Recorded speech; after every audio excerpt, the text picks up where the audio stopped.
আসসালামু আলাইকুম। আজকে নতুন একটি ভিডিও শেয়ার করলাম।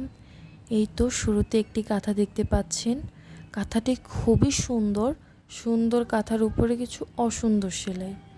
অসুন্দর কেন বললাম? আমি নতুন সেলাই করছি তার জন্য।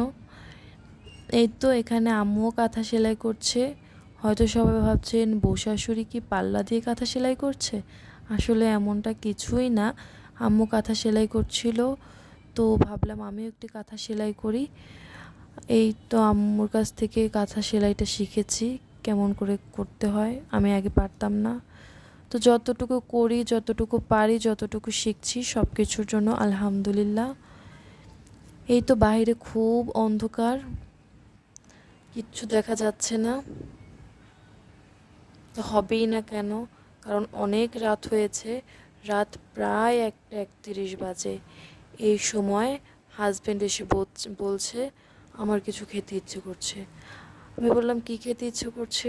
তো তখন তিনি বললেন আমার নুডলস খেতে ইচ্ছে করছে, কাঁথা সেলাই বাদ দাও, এখন আমাকে নুডলস রান্না করে দাও। তো কি আর করার, সব কিছু বাদ দিয়ে নুডলস রান্না করতে চলে গেলাম। হয়তো ভাবছেন এত রাতে নুডলস রান্না করছি, একটু কি রাগ হচ্ছে না? হ্যাঁ, অবশ্যই হতো। আমার যখন প্রথম প্রথম বিয়ে হয়, তো তখন এরকম আমি অবাক হয়ে যেতাম। এত রাতে, রাত প্রায় 2টা বাজতো, 2:30 বাজতো, তখন আমাকে বলতো এটা খেতে ইচ্ছে করছে, ওটা খেতে ইচ্ছে করছে। তখন আমি ভাবতাম এ কেমন মানুষ। তো যাই হোক, যেহেতু বৃহস্পতিবার রাত, প্রতি সপ্তাহে এই রাতটাতে একটু সবাই মিলে আড্ডা দেওয়া হয়, গল্পগুজব করা হয়, তো তাই হয়তো একটু খিদা লাগে। তো আবদার যেহেতু করে, বানিয়ে দিতেই হবে।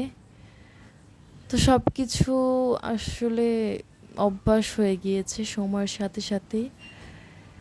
তো এখন আর রাগ হয় না, এখন ভালোই লাগে। তার সাথে সাথে আমরাও একটু খেতে পারি। এই তো নুডলসটা সেদ্ধ করে এরপর চলে এলাম রান্না করতে। কড়াইটা গরম করে এর ভিতরে সামান্য তেল দিয়ে দিলাম পেঁয়াজ কুচি। আমার হাজবেন্ড ঝাল খায় না, তাই আমি এখানে কাঁচামরিচটা অ্যাভয়েড করেছি। তো এই তো কাঁচামরিচটা অ্যাভয়েড করার পরে এখানে ভেজে নিচ্ছি পেঁয়াজটা।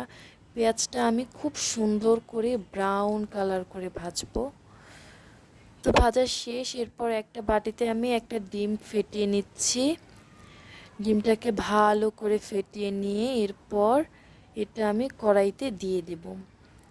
এখানে আমি পেঁয়াজটা ব্রাউন ব্রাউন কালার করে ভেজেছি, কারণ পেঁয়াজটা যদি একটু বেশি কড়া করে ভাজা হয়, বেশি কড়াও না, হালকা ব্রাউন কালার করে ভাজা হয়, তাহলে নুডলসটা খেতে আমার ভালোই লাগে। এটা ভালো একটা ঘ্রাণ বের হয়।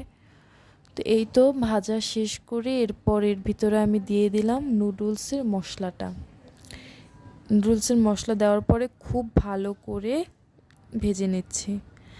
আমি ডিম আর পেঁয়াজের সাথে নুডলসের মশলাটা দিয়ে নিই, কারণ এতে আমি মনে করি একবারে আগে দিলে ভালো লাগে খেতে। তো এই তো দিয়ে দিলাম, দেওয়া শেষে ভালো করে ভেজে নিচ্ছি। এরপর দিয়ে নিব সয়া সস। খুব শর্ট করে রান্না করছি, হাতের কাছে যা ছিল আমি ওইগুলো দিয়ে রান্না করছি, আগেই বলেছি। তো আমার কাছে টমেটোর সস ছিল না, তো এর জন্য আমি টমেটো সসটা দিতে পারিনি। তো যা ছিল, এত রাত্রে বাসায় কাকে দিয়ে আনাবো, তার জন্য যা ছিল ওটা দিয়ে রান্না করেছি। এই তো এরপর দিয়ে দিলাম নুডলসটা দিয়ে ভালো করে রান্না করলাম, করে এরপর পরিবেশন করলাম। ভালো থাকবেন, সাপোর্ট করবেন, আল্লাহ হাফেজ।